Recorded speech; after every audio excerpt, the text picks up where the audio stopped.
Hello, and welcome back to This Week in Workforce, the podcast brought to you by Workforce Solutions Northeast Texas. My name is Bart Spivey, and as always, I'm joined today by Jeff Clapp.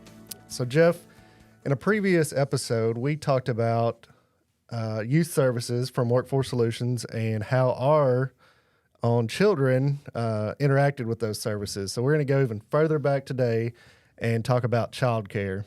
And this is something that just about everyone deals with at some point. You know, if you have young kids and you want to work or you're going to school, you have to have somebody watch them. You have to have a facility or someone watch your children. So what did that look like for you? Did you have a facility you took them to? Did a relative watch them? What did that look like? Well, I was actually probably kind of lucky in a way. The company I just started working for had their own daycare as well. So they had a spot just for the employees there. So when my son was under school age, he actually got to stay at that daycare and kind of built a lot of the relationships and friendships that didn't realize until later in life that was where he met him. And then when he started going to school, my mother-in-law worked at the same school. So she was watching him and taking him home each day and everything. So it kind of a mixture of both. We had childcare and relatives taking care. Okay. Yeah, and that's kind of how I was too. We were lucky to have really high quality options for childcare facilities to take our kids to, and we're lucky in that aspect. But when I talk to people and I go out and I do presentations or talk to businesses and whatnot, they're often surprised that Workforce Solutions and the Texas Workforce Commission as a state has a child care services program.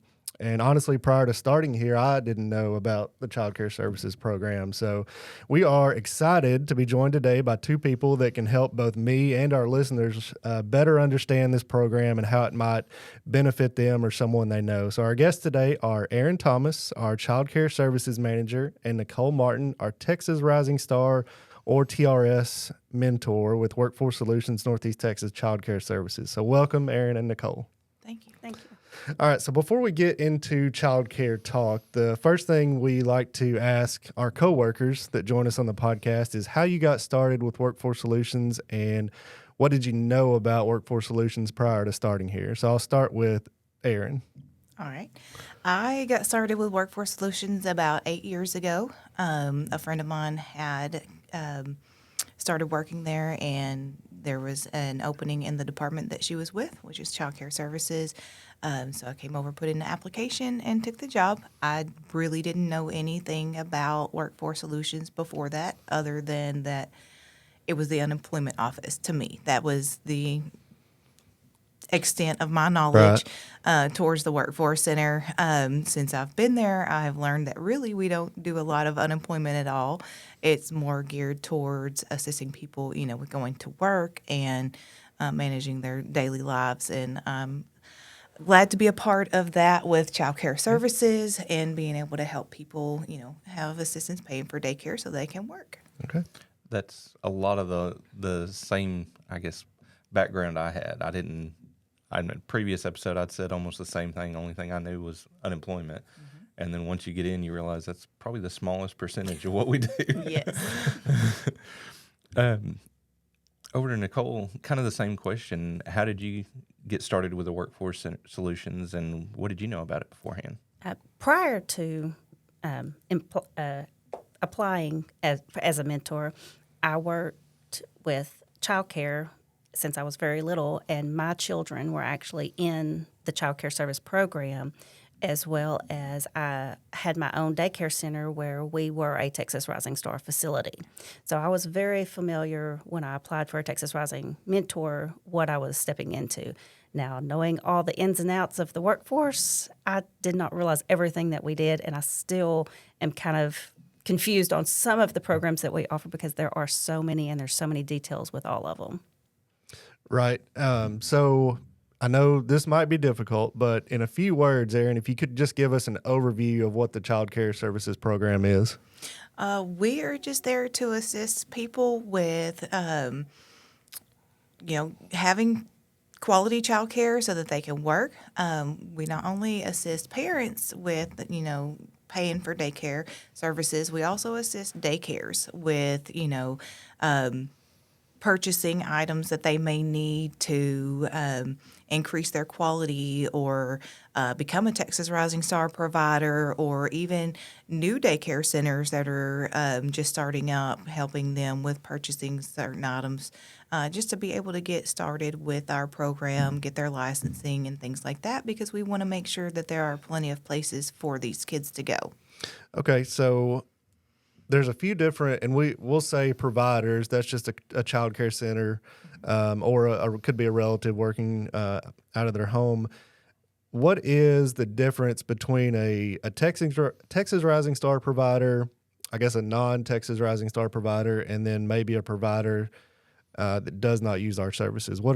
How do you differentiate those? Okay, so our providers all have to be licensed or registered with the state of Texas. That way, they are being monitored by Health and Human Services to make sure that they are providing quality child care for the children.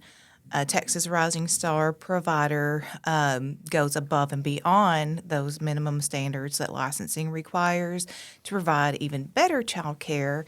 And then you may have some people that just run an in-house daycare that they may or may not be licensed or registered with the state, so you're not sure, that they are doing what they need to do based off of the state's minimum standards. Some of them are registered or licensed, and they just choose not to participate with our program. And it's, completely up to them on whether or not they participate. So we do have a lot of providers in the area that don't. Okay. So, Nicole, the TRS or Texas Rising Star mentor position is kind of unique as there's just a few of you in the Northeast Texas region. Can you tell us more about what you do on a kind of a day-to-day basis? Yes. There are three of us, and it covers over 66 centers we go into, and we help them with quality. We help the directors have a better facility. We help them with whether it be minimum standards or meeting the Texas Rising Star guidelines. And then we also go in and talk with the teachers and interact with the children to give them solutions to problems that they may have within the classroom so that they can have better connections with those children, which in the long term definitely affects everyone because they're better connected. Okay, and I think that's an interesting point when we talk about the Child Care Services program for Workforce Solutions and the Texas Workforce Commission. There's a lot of emphasis on improving the quality of child care. We do have funds that support the actual child care payments to the facilities and support parents that are working, but there's a big emphasis on improving the quality of that care. So, and Erin, you mentioned it earlier. What are some of the items, or could be software, could be technology, could be different things. What are some of the items that we purchase to help our child care providers improve the quality of service they offer?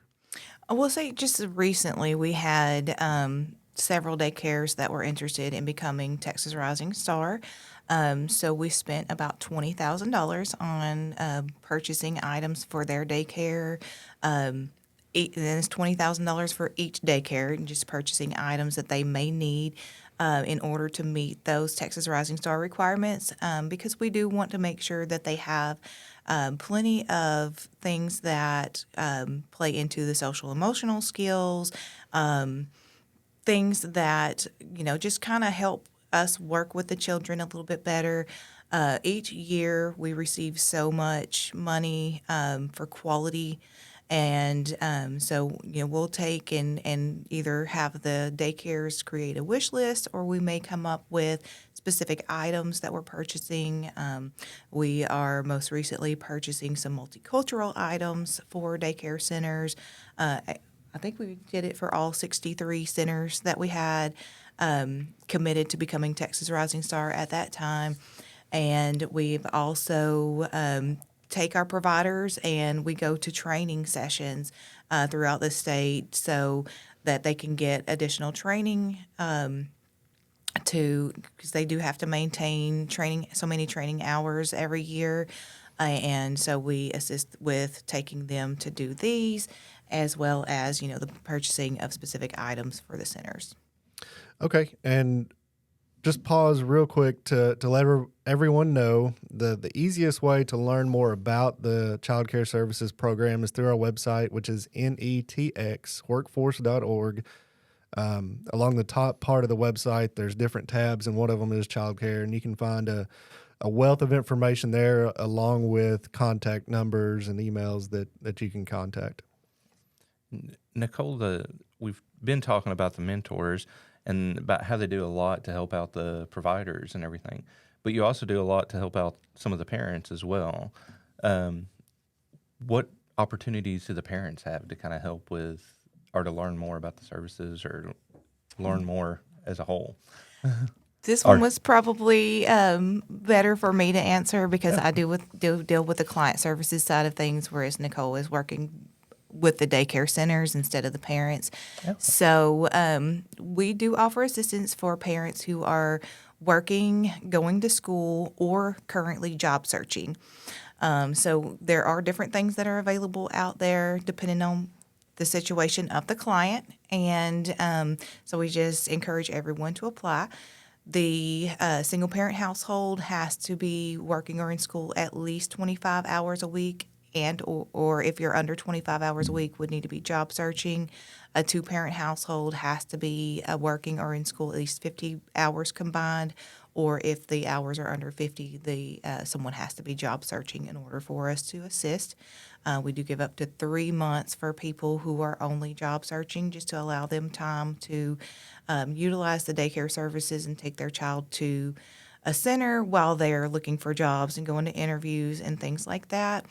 And then if they have attained employment within that 3 months, then we are able to continue the services for a full 12 months, which is our typical eligibility period. Okay, and if a parent's interested in the program, what do they need to do? I mean, who do they need to contact? So they would go to the website that you had mentioned earlier. They would go to the child care section and then for parents and then click on our renewal application. We do not currently have a waiting list. Of course, that is always subject to change, but currently we are in open placement. So we just encourage everyone to go ahead and apply if they're interested in it at this time. Okay, and you mentioned the waiting list, and I'll just quickly add that we have a maximum number, if you will, number of kids we can put in care due to funding and restrictions of that nature. So when we say waiting list, if we're currently at our max for children in care, then you can still apply and you'll go on the waiting list and you will be called or contacted in the order that you got on the waiting list, basically. So when we do have additional spots come open, we will contact you. So it's a good thing to, even if we're at max capacity, to go ahead and get on that list, right? And then follow up. Correct. How often would you say follow up with that? We actually will be requesting waiting list applications to be updated every 90 days if we start one. So you would be prompted around probably 70, 75 days to submit a new application to stay on the waiting list. Okay. And so, Nicole, since she took your question, I'm going to ask you another one. So you go into the child care providers and try to help them improve in certain aspects. Can you give us some examples of things that you do to help them improve and what areas they're trying to improve? Oh, yes. Directors a lot of times will need help with like just different wording to talk with the parents or to put into their handbooks. We have a TRS binder that I go in with the directors and work individually with them to make sure they have all the documentation that they need so that they can reach the highest star level as possible. We provide trainings for the directors and for all staff, and we do those monthly. And we also add additional trainings whenever they have a specific incident going on in the center that they need extra help with. We provide extra training for that center. When we go into the classrooms, a lot of times these teachers, they're right out of high school. Their experience is kind of limited. So they start with, I don't know what to do with these children. We help them develop schedules. We help them with lesson plans. We do purchase curriculum from time to time for the daycare centers, and they use those so that way they've gotten a quality education, and it does start at birth. So the infant rooms all the way up to the school-age classrooms have lesson plans that we help with. Also, challenging children. That is becoming a big topic. It seems like as the years go on, there's more and more challenging children in the classrooms. So we provide them with information on how to help those children and best serve those children, make those connections, and make sure that they have that safety in the classroom to help them reach their full potential. So you mentioned a lot in there about the workshops and trainings and everything that you do. Is there a certain way that employers have to, well, I guess, ask to be included in those, or can just anyone attend? Yes, the directors, we do send out to all of our CCS providers. We send out the monthly list that directors are typically the second Tuesday of every month, and then the all staff is typically the fourth Tuesday of the month. And those are just kind of like set in advance. They know about them. The other ones, the directors would just reach out to their mentor, say, hey, we really need training in challenging behaviors. And we would come up with that training, and we would train their staff at their center. So if someone's hasn't been working with you and they're hearing this now and they wanted to be able to do that, how would they be able to kind of get involved with a TRS mentor? If they are not currently a CCS provider, they would need to first complete an agreement with Child Care Services, and then they can immediately start working with us. To become Texas Rising Star, they do have to have a minimum of 1 year licensing history. So they do have to have a facility with a permanent licensing for the full year. And then they can become the Texas Rising Star. But we can start working with them immediately to impact that quality of care. All right. Erin, so if I'm a parent wanting to get on the waiting list and put my child in care, does Workforce Solutions assign me a daycare or child care facility? How does that process work? The daycare is actually the client's choice, so they get to choose which facility they would like to use as long as they participate with our program. If they do not currently participate with our program, it's very easy for that facility to just contact us and get set up so that we can assist with the place that they want to use. We also have a relative provider option. It is a timely process if the person has not already been set up as a relative provider in the past. So they do have to go through the state of Texas and get registered and do a background check with them before we can do our part with Child Care Services. But we are currently encouraging people, that are wanting to use providers due to things such as COVID or just lack of availability at the current daycares. We are encouraging them, to go ahead and contact us and find out how their relative needs to go ahead and start working on becoming a provider. Awesome. And I think it's good to point out the work that the Child Care Services program obviously impacts the kids with quality care and the parents, but it also impacts our employers in the region, because if a parent doesn't have a good option for child care, they may be missing work or behind at work, worrying about things like that. So the child care program really does impact many things beyond just the direct care. And so just want to thank you both for being here today. This was really insightful for me and hopefully our listeners too. There's a lot of work that goes on behind the scenes of childcare. You think childcare just sending someone to a childcare facility, and that's not it. There's a lot of work about improving those facilities and making sure that the kids in these childcare programs are receiving the best quality of service that they can. So again, thank you both for being here today. I really appreciate it. And I will just wrap up today by saying thank you to those of you for listening. You can find This Week in Workforce on your favorite podcast platform. You can also watch the video version on YouTube. Please hit subscribe, leave us a comment, let us know what other topics you want to hear from us about, and we'll talk to you next time. Thank you.